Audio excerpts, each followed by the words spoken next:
I want to give up because there's so many challenges every day. One thing that parang push me to my perseverance is this is my ito na yung promise ko kay God na ito na yung parang yung commitment ko sa kanya nung binuhay niya ako ng second time. Sabi ko nga nung nag-guest speaker ako sa St. Louis, siguro kaya binuhay ko ng Diyos kasi during that time virgin pa ako, sayang naman, di ba? So yun, so aside from, kasi di ba in Women's Month, as a woman, there are 3 things you have to do in life before you leave this earth. First, you have to bear a child.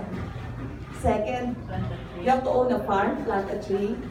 And third, you have to write a book. So through RD, page 16, parang feeling ko nagawa ko na yan. So pwede na ako mag-pass this earth. Thank you so much. So yung commitment ko sa Diyos, minsan hindi, yes, as a social entrepreneur, hindi importante sa akin yung figures, kung kumikita, kung ilan na yung ganon. Pero what's important for me is hindi pinapabayaan ng Diyos ang kitchen. I was able to send my kids to school.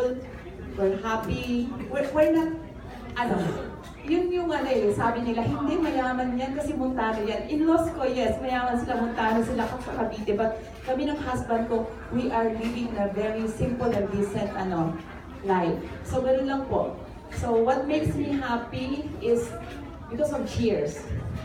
So yung pangalan ng Cheers din parang it's God's given where to live happy. We say, we propose a toast, we say kapayan, we say Cheers. Yun lang po. Thank you. Thank you so much, Andy. Wow. Overwhelming story. Okay, now, Dylan. Dylan is featured in chapter 12 and 30. He has 2 chapters in the book because yours was quite a journey. And when I sent you your chapters, you wrote to me and you said that the hair of your arms were standing because of what you read and what maybe you realized what you've been through. So my favorite part of the book, you tell your story, is that one day you ask yourself this question: God, why did you make me rich? And when I read that, I said, God, why can't I ask that question also? Because you were once UK's top 9 or 10 richest. And so, can you take us there? Was that your biggest challenge, not knowing what to do with your wealth? You know, if that's the biggest problem you face in life, you may as well leave the earth already because there's nothing left to offer. So, yeah, my first business in England was computer games, and it was very successful. I didn't go to college, I didn't finish high school, but at the age of 20, I was able to borrow some money from Prince Charles to start a computer game business through his foundation. He lent me some money, and it became very successful. So within 5 years, it was on the London Stock Exchange. I was listed as one of the top 10 richest people in England, but it felt very unfulfilling. And I was in the Beverly Hills Hotel one night, and I realized I had everything I could possibly dream of, but it felt like it was all pointless. And I started to understand the difference between pleasure and happiness. You know, pleasure always has a price tag, new clothes or new car or something, but happiness comes from your relationships, and especially knowing that you're fulfilling God's purpose with your life. And I felt like I was not fulfilling God's purpose with my life. So that's why I prayed that question. Lord, why am I rich? It felt so unfair. I was not doing anything good, just computer games. And I felt Him calling me to leave my company. I went all over the world. Eventually came to the Philippines through a Filipino friend of mine to see Gawad Kalinga. So I spent 6 years as a volunteer with Gawad Kalinga. And over 6 years managed to give away all my money. And it was a lot happier giving it away than getting it in the first place. I felt like God had really opened my eyes to the reason He'd given me that blessing. And 10 years ago, my wife Anna and her sister Camille, they came up with the idea for Human Nature. And they wanted me to be involved. But I was saying to them, well, I don't know anything about lipstick. I don't know anything about dark underarms. That's for you to know, you know? And they were saying, no, you have to help us. If we're going to start a business, you have to be there. Well, at that time, I was the happiest I'd ever been in my life. I was in Gawad Kalinga full-time as a volunteer. And in the end, I said to them, okay, I'll tell you what, I'll pray about it. And I thought, there's no way God wants me to stop working in Gawad Kalinga to make lipstick. That is crazy. But to my horror, when I started to pray with an open heart, I really felt Him calling me to be part of it as well. And so we decided if we were going to do it, it would not be a regular business, but it had to be a business that was entirely for God's purposes. And so we knew nothing about what we were doing. We didn't know anything about formulating, nothing about manufacturing, nothing about business in the Philippines, but we decided we will do it a different way. And so we started talking to friends of ours who were business people here, and they all said, look, this is not going to work, because we said, number one, we want to regularize all our employees. No contracts. Number two, we're going to pay almost double the minimum wage. Number three, no work on Sunday. And they were all telling us, this is crazy. Sunday is the busiest day of the week for selling. You can't regularize everybody. They will take advantage of you. Why will they work if they're regularized? A lot of people saying things like that. But we felt God telling us to do it. Anyway, it's been 10 years now. We're 600 employees. The minimum salary we give to our cleaners, to our messengers, to our warehouse people, minimum 21,000 a month. They work 7 hours a day, 5 days a week. We have a no firing policy. No firing, can you imagine? Because if God does not give up on us with all the mistakes we make, we cannot give up on the people He sends.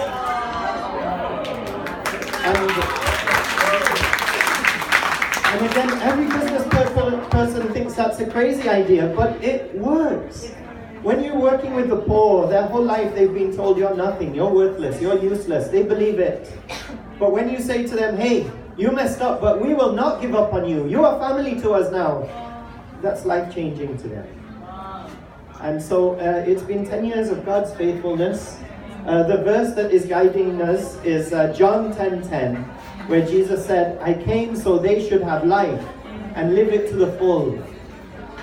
And we want to do that in the workplace. And imagine if everything you know about business is wrong. Everything we've been taught, that it's survival of the fittest, that you have to be mean, that you have to be tough. We wanted to try it God's way. And after 10 years, it's been a walk of God showing His faithfulness to us over and over again. We didn't know what we were doing, but He sent the people who could help us. And this is my dream for the Philippines, that every Filipino will be regularized. Every Filipino will have decent income. And I cannot be rich if my workers are poor. I will have failed the Philippines. And so it's been a beautiful, beautiful 10 years. And I honestly thank God every day for bringing me here to the Philippines. So you can read about Dina's story here. That's why it has 2 chapters. Well, thank you so much for allowing us to teach your story, and it's very, very inspiring.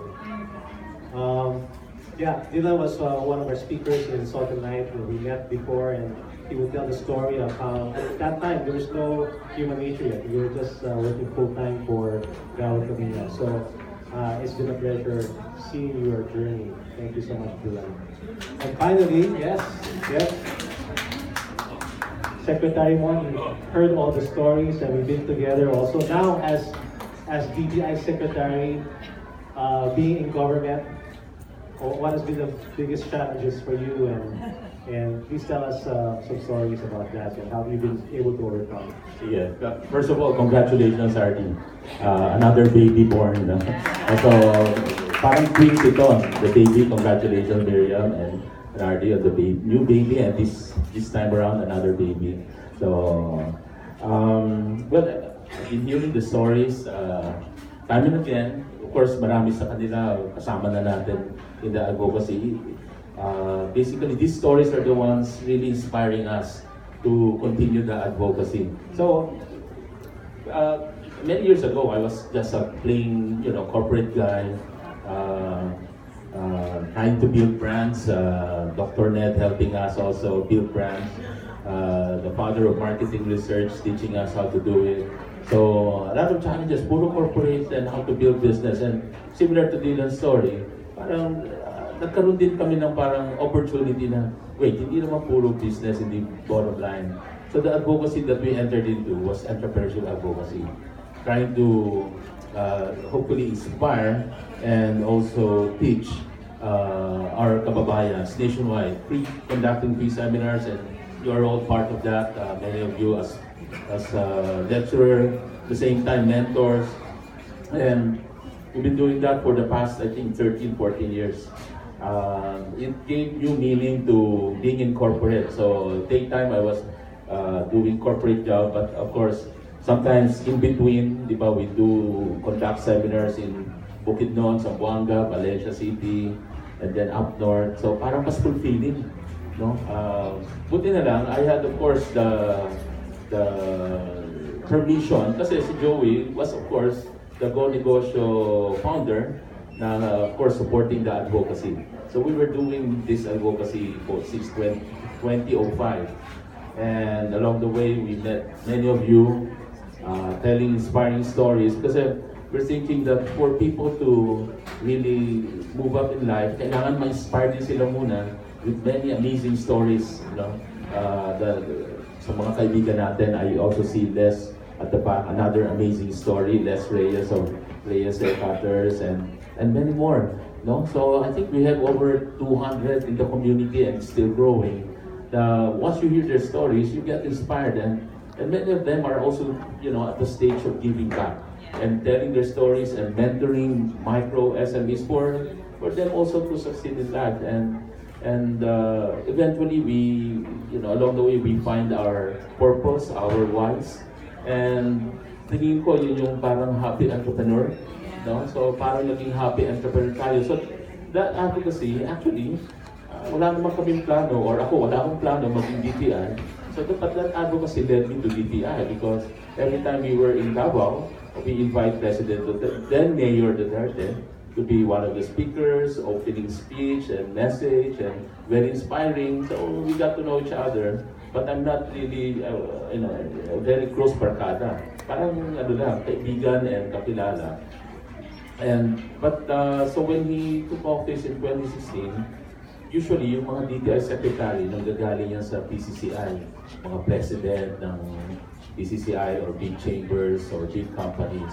But at that time, I remember sinabi sa akin ni Bongo, ang hinahanap nila someone really pushing for SMEs, you know, working on micro, small, and helping people at the countryside.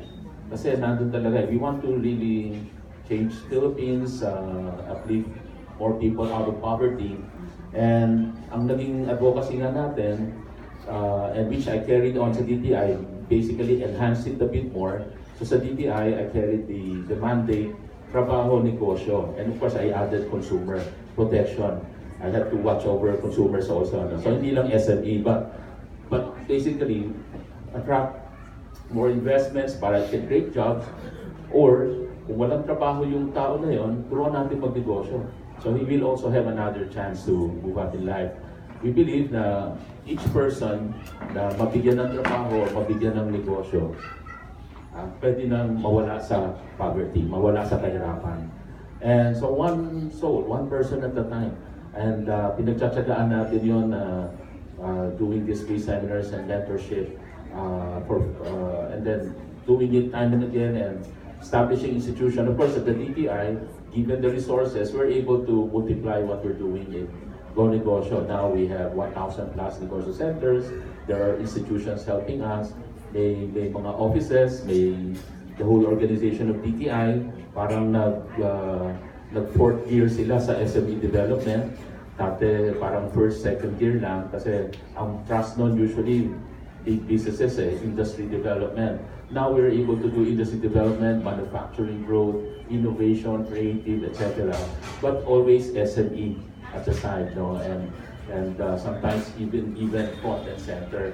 So it's become really a major program in the department and of course of the government.